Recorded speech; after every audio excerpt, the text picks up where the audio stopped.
Field marshal general Asim Munir army chief اور chief defence of بن گئے اور ظاہر ہے قانون سازی ہوئی. قانون سازی کے بعد یہ ایک نوٹیفیکیشن ہوا اور نوٹیفیکیشن کے بعد آپ کے سامنے ہے. بخاری صاحب کہتے ہیں کہ افواج پاکستان ہمیشہ سے مضبوط رہی ہے اور اب بہت زیادہ مضبوط ہو جائے گی. اور لیکن سر کیا آپ سمجھتے ہیں کہ ہم قانون سازی بھی کرتے ہیں, ہم نوٹیفیکیشن بھی کرتے ہیں, لیکن ہمارے جو ادارے ہیں, پارلیمنٹ ہے, جمہوری ادارے ہیں, آئینی ادارے ہیں, جوڈیشری ہے, احتسابی ادارے ہیں اور انتخابی ادارے ہیں, وہ سب کے سب کمزور ہیں. کیا آپ سمجھتے ہیں کہ وہاں پر بھی اسٹرکچرل چینجنگ آنی چاہیے سر؟ دیکھیں جی ڈاکٹر صاحب, بہت بہت شکریہ. میرا خیال ہے میرے دونوں بھائیوں نے جو کچھ فرمایا ہے کم و بیش یہی ہماری حقیقت ہے اور یہی آج کی حقیقت ہے. اچھا, قطعاً اس کے کہ اس میں کوئی آپ کی جو میلیفائڈ انٹینٹ ہے یا آپ کی نیت کے اندر کوئی فطور ہے نہیں ہے, لیکن یہ بات طے ہے کہ ہے یا نہیں ہے. آئینی ترامیم جو ہیں اشخاص کو رکھ کے اور ان کے مطابق اور اس دور کو گزارنا ہوتا ہے. جو الحق صاحب نے اپنے نام کے ساتھ ترامیم کرا دی, مشرف صاحب نے اپنے نام کے ساتھ ترامیم کرا دی, ایوب خان کے وقت بھی کم پیش یہی تھا. جو 62 کا آئین بنا اس میں وہ اسی طرح لہلا رہے تھے اپنے آپ کو, انہوں نے وہاں سے پارڈن دیا تو آئین کے اندر انکارپوریٹ کرنا پڑا. مجھے سمجھ نہیں آتی کہ یہ 25 کروڑ لوگ جو ہیں یہ میرا خیال ہے تھک گئے ہیں. آج بھی ہم ایک انسرٹینٹی کی کیفیت میں بات کر رہے ہیں. مجھے ایک بڑے ہمارے ادارے کے بڑے سینئر بندے نے پوچھا کہ نہیں صاحب آپ یہ پولیٹیکل انسٹیبلٹی کی بات کرتے ہیں کیا ہوتی ہے. میں کہا جی باقی تو میں سمجھانا بڑا مشکل ہے اور بڑا ایک گنجلک قسم کا گمبھیر قسم کا سبجیکٹ ہے, لیکن مجھے ایک سمپل سی بات بتاتا ہوں آپ کو کہ یہ پولیٹیکل اسٹیبلٹی جو ہے, آپ یہ دیکھیں کہ پاکستان کے اندر کوئی وزیر اعظم بن جائے, چلو پچھلے زیادہ نہیں یہ 4-5 لے لیں, نواز شریف صاحب بن جائے, سوال پہلے دن سے اٹھتا ہے کہ آیا یہ وقت پورا کرے گا یا نہیں کرے گا, عمران خان وقت پورا کرے گا یا نہیں کرے گا, شہباز شریف وقت پورا کرے گا نہیں کرے گا, بھلے سے 10 سال پورے کر جائیں. یہ سوال مودی پہ نہیں اٹھے گا, جو میرا خیال ہے کہ ہو سکتا ہے اگلے سال اس کو امپیچ کر دیا جائے. یہ ڈونلڈ ٹرمپ پہ نہیں اٹھے گا, ہو سکتا ہے ابھی امپیچ کر دیا جائے. یہ محمد بن سلمان پہ نہیں اٹھے گا. اب یہ جب صورتحال ہوتی ہے تو اس کا لامحالہ ایک منطقی نتیجہ کیا نکلتا ہے کہ آپ کے سارے ادارے جو ہیں متزلزل رہتے ہیں. اور عدلیہ تو میرا خیال ہے کہ جتنی عدلیہ آج ڈسکریڈٹ ہے سابق مثال کے وقت اس سے زیادہ تھی, تو یہ سارے چیزیں جو تھی یہ کسی نہ کسی کے رحم و کرم پہ رہتی ہیں. اب آپ جب دیکھیں کہ کسی مملکت کے اندر انسٹیبلٹی زیادہ ہو تو کیا کامن فیکٹر کیا ہے. آج جتنی قومیں اس وقت بام عروج پہ پہنچی ہوئی ہیں, جو اس وقت G20 ملک دکھا لے, ایک ایک ملک کو علیحدہ کر لے, یہ کون سے 20 اقتصادی طور پر مضبوط ترین ملک ہیں, ان کے اندر کامن فیکٹر کیا ہے؟ کوئی نظام ہے؟ نہیں, اسٹیبلٹی ہے, سیاسی استحکام ہے.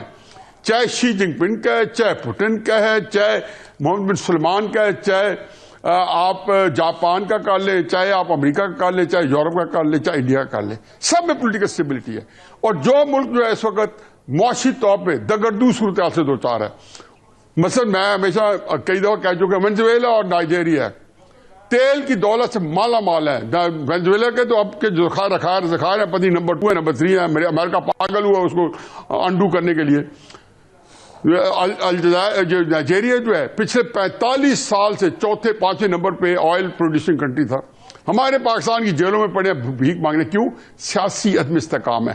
تو ایک بات اس کو ایک چیز میں ایک فکرے میں سمو دے کہ یہ جو اقتصادی بدحالی ہے یہ اقتصادی سیاسی عدم استحکام کی کوکھ سے جنم لیتی ہے اور پھر ساری معاشرت بھی آپ کی ساری بگڑ جاتی ہے. یہ آپ اچیو نہیں کر سکتے کیونکہ یا آپ کچھ کر لیں. کل بھی میں نے دیکھا فیلڈ مارشل صاحب نے بڑا اچھا انہوں نے حوصلہ افزا بات کی ہے. اب مجھے بتائیں کہ آج ملک کہاں کھڑا ہے. مجھے یہ 2 بہت بڑے تجزیہ نگار دانشور بیٹھے ہیں. سلیم بخاری صاحب میرے دانش میں رہنما ہیں. میں تو اس لیے ہمیشہ ان کو کہتا ہوں پہلے بولے, مجھے رہنمائی ملتی ہے اور دلیل سے دلیل میرے بھی کوئی ذہن میں آتی ہے. یہ مجھے بتا دیں کہ جی یہ پاکستان کو کیا دیکھ رہے ہیں. ظاہر یہی دیکھ رہے ہیں کہ جی دیکھو یہ قوموں کے کو گھائل کر دیتی ہیں, یہ کینسرس ہے. پھر ایک اور جو بہت بڑی بات ہے کہ آپ نے عمران خان صاحب کو جو جس کو کہنا کہ اتنا مضبوط کر دیا, اتنا مقبول کر دیا ہے. یہ میں نے کیا عمران خان نے کشمیر فتح کیا ہے؟ کیا عمران خان نے بزدار کی حکومت جو کمائی کھا رہے ہیں محمود خان کی کھا رہے ہیں؟ کیا عمران خان صاحب نے 50 لاکھ گھر دے دیے, 1 کروڑ نوکری دے دی ہیں؟ ان کے دفتر کے اندر کون سا عمل ہے جو وہ پیش کرے اور قوم اس کو پذیرائی بخشے؟ اس لیے یہ ہے نا کہ کوئی حرکتیں جو ہیں ان کے اپنے پاس کوئی گن نہیں ہے, لیکن کسی نے تو واردات کی ہے جو عمران خان صاحب آج ایک پورے ملک کے اندر ایک افریت بن کے اور ایک پورے ایک نظام کو جکڑ کے بیٹھے. اب ایک طرف آپ کا مقبول سیاست ہے, ایک باہر کا ایک ایسا سوشل میڈیا ہے جو پاکستان کے خلاف ہندوستان کو بھی استعمال کر رہا ہے, سب کو استعمال کر رہا ہے. تو میرا خیال ہے کہ آپ لوگوں کی جو کیفیت ہے بس وقت نزاع بھی اور وقت دعا بھی ہے. میں نہیں سمجھتا ہوں کہ ملک جو ہے اس وقت کسی ایسی صورتحال ہے پوری کی پوری بند گلی میں ہے. یہ جو ہاتھ میں لہرانے والی لڑائیاں نہیں ہیں جو ہمیں لڑنی چاہیے, اس کا کوئی ایک حل نکالنا چاہیے جس کے اندر نیشنل کنسنسس ہو, وگرنہ ہم اس کو افورڈ نہیں کر سکتے, پاکستان افورڈ نہیں کر سکتا. ٹھیک ہے, بہت شکریہ. میں ایک پہ جاؤں گا ناظرین, بریک کے بعد جو ہے وہ واپس آتے ہیں. یہ ہمارے مہمانوں کا تجزیہ ہے جو آپ کے سامنے ہے. ایک چھوٹا سا بریک پہ واپس آتے ہیں.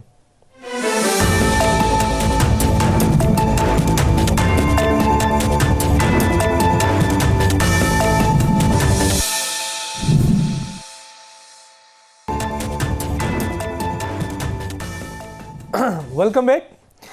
جی محسن بیگ صاحب, میں جیسے کہ گفتگو میں ہی بات نکلی میں آپ کے سامنے رکھ دیتا ہوں. آپ D G I S P R کی جو پریس کانفرنس ہے اس کو کیسے دیکھتے ہیں؟ ایک تو یہ سوال ہے, آپ نے سنی ہوگی ضرور, لیکن جو میں یہاں سوال آپ کے سامنے رکھنا چاہتا ہوں جو دو میرے مہمانوں نے ڈسکس کیا کہ سر کسی بھی ملک کا جوڈیشل نظام اگر تباہ ہو جائے تو وہاں کبھی سیاسی استحکام نہیں آ سکتا, اور اگر سیاسی استحکام نہیں آئے گا سر تو پھر اس ملک میں کبھی معاشی استحکام نہیں آئے گا. ہم نے یہی پڑھا ہے.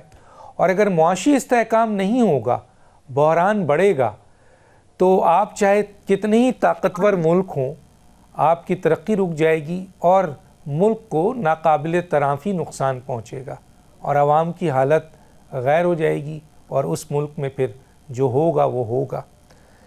تو آپ سے میرا سوال ہے سر کہ چلیں, آپ نے افواج پاکستان پہلے بھی مضبوط تھی جیسے کہ ذکر کیا گیا, اور اس اسٹرکچرل تبدیلی سے آپ بھی کہہ رہے ہیں کہ اور مضبوط ہو جائے گی, بہت زیادہ ہو جائے گی. چلیں, پاکستان کا دفاع بھی مضبوط ہوگا, ادارہ بھی مضبوط ہوگا, لیکن کیا پاکستان یہی ہے سر؟ اور اگر جوڈیشل سسٹم, سیاسی عدم استحکام, معاشی تباہی جاری رہی تو پاکستان کہاں کھڑا ہوگا سر آگے؟ اور کیا کرنا چاہیے اب؟ کیا یہی حکومت, یہی نظام جو کوچ نے ڈیلیور کر رہی ہے 3 سال سے اور تباہی ہے, اسی کو لے کے چلتے رہے سر؟ بیسیکلی ڈاکٹر صاحب آپ نے خود ہی سوال میں ہی جواب ہے. جہاں تک پولیٹیکل سٹیبلٹی نہیں آئے گی تو نیچرلی معاشی ترقی نہیں ہو سکتی. نیچرلی کوئی فارن انویسٹر اس ملک کا رخ نہیں کرے گا جہاں اتنی غیر یقینی کی صورتحال ہو. اور دوسری بات یہ ہے کہ جب آپ کی کورٹس اتنے لو لیول پہ ہوں کہ وہ ڈیسیژن نہ کر پائیں, اور ڈیسیژن خدا جانے کس کی فیور میں جاتا ہے اور انصاف کس کی فیور میں جاتا ہے, تو ایسی صورتحال میں جو انٹرنیشنل کمیونٹی ہے اور لوکل بزنس مین ہے وہ آپ دیکھ لیجئے, ہماری کوئی 150 کے قریب پہلے 110 انڈسٹریز کی لسٹ آئی, وہ بڑھتے بڑھتے ابھی 150 ہو گئی ہے, وہ بند ہو گئی ہیں. کسی نے پوچھا نہیں کہ یہ انڈسٹریاں کیوں بند ہوئی, ان میں کام کرنے والے جو بے روزگار ہوئے ان بیچاروں کا کیا حال بنا.